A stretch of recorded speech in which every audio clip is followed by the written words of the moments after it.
Tudo bem, Zanqueto? Prazer falar contigo. Legal. Pablo, eu vou começar perguntando sobre a questão da pessoa adquirir um veículo elétrico ou híbrido, que a gente sabe que ainda tem um custo alto para a maioria da população no Brasil. Existe algum projeto a curto prazo da BYD para baratear esses valores, assim como incentivos do governo que possam tornar essa aquisição mais vantajosa? Eu acho que uma das marcas da BYD e um dos fatores que tornou a BYD conhecida do público brasileiro foi justamente o fato de trazer preços competitivos, né? Preços mais acessíveis ao consumidor brasileiro. É claro que quando a gente está falando de um carro de 118 mil reais, acessível para quem? Bom, se você levar em consideração não só o preço do carro, mas o valor em volta do carro, sim, ele passa a ser acessível. Conversando com qualquer motorista de aplicativo que adquiriu um BYD Dolphin Mini, você vai ver que na ponta do lápis, esse é um carro que, se você considerar não só o preço de aquisição, mas o valor desse carro ao longo do tempo, é um carro com um custo benefício, muita clareza para nós que nós mudamos a vida do profissional motorista de aplicativo, com a chegada do BYD Dolphin Mini, o carro elétrico mais vendido da história do Brasil. Então, a BYD, na sua trajetória de veículos leves que no Brasil vai ser o competitivo ao consumidor brasileiro de diversas formas, importando em grande volume, expandindo a sua rede de concessionários e assim oferecendo pontos de loja no Brasil inteiro. Não é uma operação concentrada nas grandes capitais ou no Sudeste, a gente tem operação espalhada no Brasil inteiro e principalmente e orgulhosamente tornando essa operação nacional, né? A gente adquiriu uma planta na cidade de Camaçari, na Bahia, e com essa operação sendo nacionalizada, a fabricação, a produção desses carros sendo nacionalizada, certamente o consumidor de carros híbridos, super híbridos, no caso da BYD, elétricos, vai se beneficiar com um preço ainda mais competitivo. Aquela história de não pagar IPVA, de como é que ficou assim, né? Porque para a pessoa que adquire tem algum incentivo nesse sentido, que o governo, né, esteja assim facilitando a aquisição de um elétrico, por exemplo. Esse é um ponto importante que estava embutido na sua primeira pergunta. É importante deixar claro que, pelo menos do ponto de vista da BYD, a gente defende incentivos ao consumidor, não exatamente a BYD. Então, aqui em São Paulo, por exemplo, o consumidor tem como benefício não estar no rodízio. Um dia a mais da semana que ele pode contar com o seu carro, porque é um carro, eu não sei se as pessoas se lembram, mas lá no meio dos anos 90, então, o rodízio foi criado em São Paulo para melhorar a qualidade, né? Era um problema de poluição. E aí, como consequência, se constatou que o trânsito melhorava. Depois, ele virou um artifício para melhorar, uma ferramenta para melhorar o trânsito de São Paulo. Mas a primeira razão para o rodízio de São Paulo era melhorar a qualidade do ar. Nesse sentido, faz imensa razão, faz todo sentido que carros que poluam menos sejam beneficiados com a isenção do rodízio. Do mesmo jeito, o IPVA, várias capitais dão isenção de IPVA, vários estados dão isenção de IPVA para carros 100% elétricos e híbridos, em especial o híbrido plug-in da BYD, que é um carro basicamente elétrico com suporte do motor a combustão, né? Brasília, por exemplo, é um caso de super sucesso.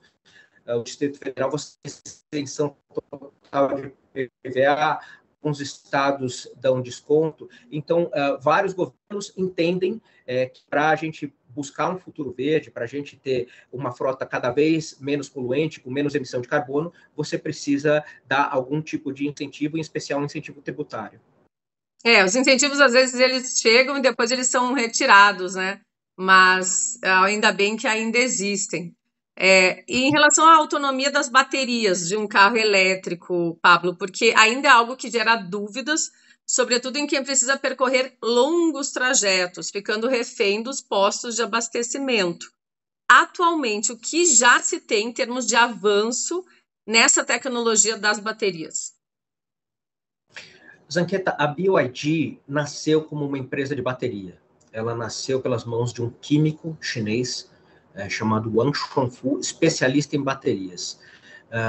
Primeiro como baterias de celulares, mas já com a visão de produzir carros movidos a bateria.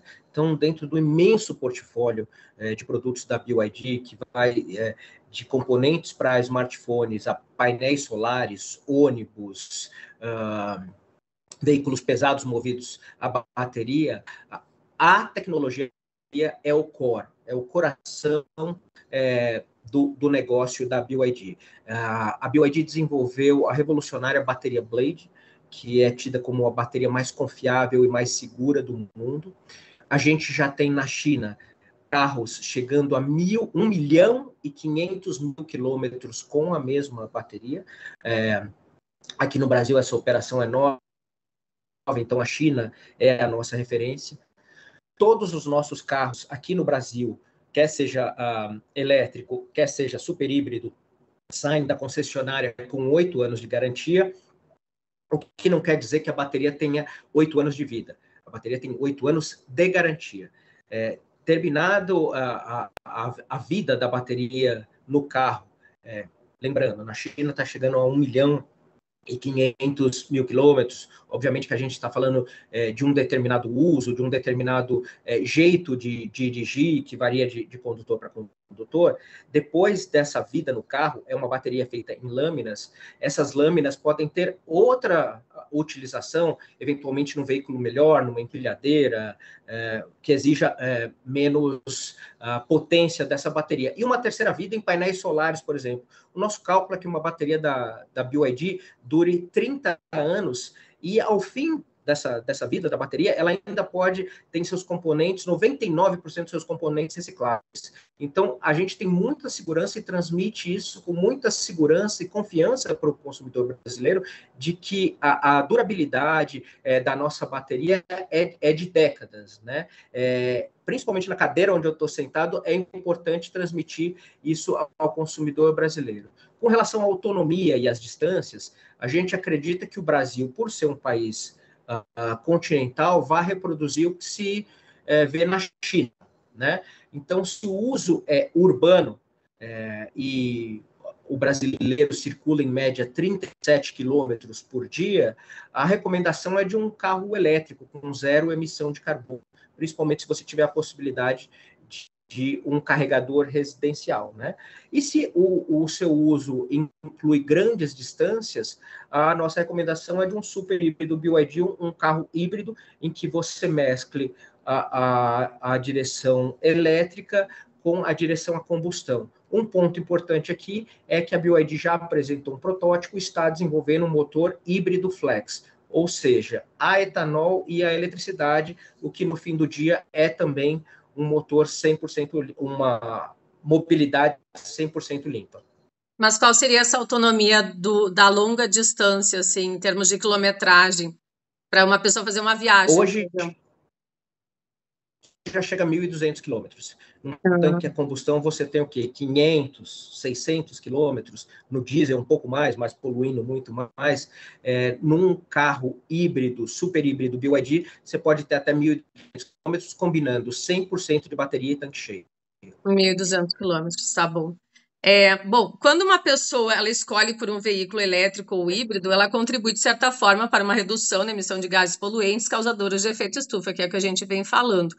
Mas a realidade da frota de veículos movidos a energia limpa no mundo todo ainda é bem distante da ideal, né, Pablo? Em uma cidade como São Paulo, qual seria hoje um dado aproximado dessa frota, se vocês têm, e qual a meta da empresa líder de vendas nesse mercado? Hoje nós estamos perto de 4% de market share em São Paulo. Mas é importante destacar que os veículos leves não são o grande fator de emissão de carbono na poluição mundial, né? No grande cenário de emissão mundial. É importante que a gente tenha políticas públicas para que o transporte coletivo, principalmente ônibus e transporte de carga, passe por um processo de redução de emissão de carbono. Aí sim, com veículos que utilizem energia renovável, energia limpa, né? Os veículos leves, apesar do grande volume, não são os grandes responsáveis. Aqui em São Paulo, nós estamos com 60 ônibus novos da BYD circulando, principalmente na Zona Sul, aqui próximo do Morumbi, do Brooklyn, da onde eu falo nesse momento, ônibus silenciosos, ônibus da BYD, ônibus com mais tecnologia e que não emitem carbono. Esse é o grande fator que vai fazer com que as cidades passem por uma transformação. Quando a gente pensa em mobilidade, a gente não pode levar em consideração só o veículo particular, né? A gente tem que pensar na malha toda de transporte, em especial a malha pública, para chegar a uma solução que salve o nosso planeta. E um outro fator importante, Zanqueta, dentro dos veículos leves, é também o de sistemas que não são o da posse privada, ou do veículo particular de cada pessoa, né? A gente tem uma parceria com a 99 hoje, que é uma parceria de imenso sucesso, com 300 carros da BYD rodando por aplicativo, que são carros 100% elétricos, e a gente já recebe uma demanda muito grande de outros serviços de aplicativos para a eletrificação da frota. Isso vai acontecer não só com veículos de aplicativos, né? As empresas públicas ou privadas têm uma política cada vez mais contundente de ESG para a transformação dessa frota. Ontem eu brinquei com uma empresa privada que no futuro nossos netos vão chegar e vão falar, pô, você não acredita, em 2025 tinha carro com fumaça, tinha um cano que saía atrás e soltava fumaça na rua. Preta. Não, e às vezes, é isso que eu ia falar, e às vezes era uma fumaça preta. Eu vi isso no Parque do Ibirapuera, que hoje tem uma administração privada preocupada com isso, a gente foi discutir isso, um pulmão de São Paulo, né, uma área verde riquíssima, e que tinha um carro de lixo ali circulando com isso, e que nossos netos vão achar incompreensível que em 2025 a gente ainda tivesse isso. Então, essa transformação para um futuro verde passa não só pelo veículo leve particular, mas para toda a malha de transporte, que inclui principalmente os veículos pesados e a frota de ônibus, né? Inclusive o aéreo, que já tem se pensado também em alguma solução, né? Bom, para Sim, gente... é um pouco mais complexo. Para a gente encerrar, Pablo, como fica o cálculo de quem carrega o carro elétrico em casa ou no condomínio onde mora, né? Na hora de acrescentar o consumo na conta de luz. Se a gente comparar com o valor da gasolina, o carro elétrico gera uma economia mensal de quanto? E uma outra também pergunta seria se todos os moradores do prédio precisarem recarregar ao mesmo tempo. Existe estrutura elétrica para isso? Vamos lá. Um carro elétrico gasta 5 vezes menos do que um carro a combustão. E aí nós temos uma grande solução e uma grande bênção no Brasil e um grande nó a desatar. Nós somos um dos países mais agraciados por geração de energia limpa. A gente tem geração que vem do sol, a gente tem geração de energia que vem do vento, a gente tem geração de energia que vem da água, né? A gente pode produzir a nossa energia a partir de fontes renováveis, limpas, então a gente tem abundância de fontes de energias muito limpas. O nosso problema está na distribuição, né? Por uma idiosincrasia, por uma característica única do Brasil, a distribuição é regional. Em São Paulo, a gente tem aqui na capital a Enel, no interior, às vezes, é CPFL.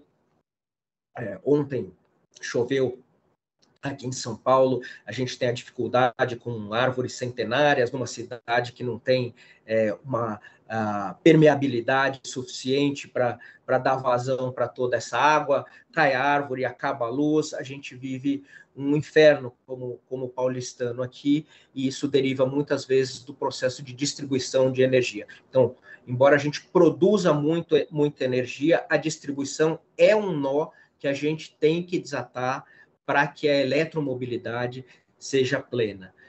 Isso dito, nós temos sim capacidade de produção de energia para atender todo mundo num prédio, carregando ao mesmo tempo. O nosso desafio é trabalhar com operadoras de distribuição para que esse serviço seja bem feito. Em São Paulo, a gente viveu a privatização e a gente tem questionamentos constantes, mas como indústria, como parte da sociedade civil, pressionando os entes públicos a ter esse serviço bem prestado, para que a gente tenha toda essa riqueza de produção de energia entregue na nossa casa, porque é mais barato. Um carro 100% elétrico consome 5 vezes menos do que um carro a combustão. Você encher a bateria do seu carro elétrico equivale a um banho de chuveiro elétrico, né? E aí você faça esse cálculo para encher o tanque do seu carro a gasolina. É essa a diferença. Tá certo. Muito obrigada, Pablo, pelos esclarecimentos. Espero que você goste também de ter participado aí do Blog Fiscal do Clima.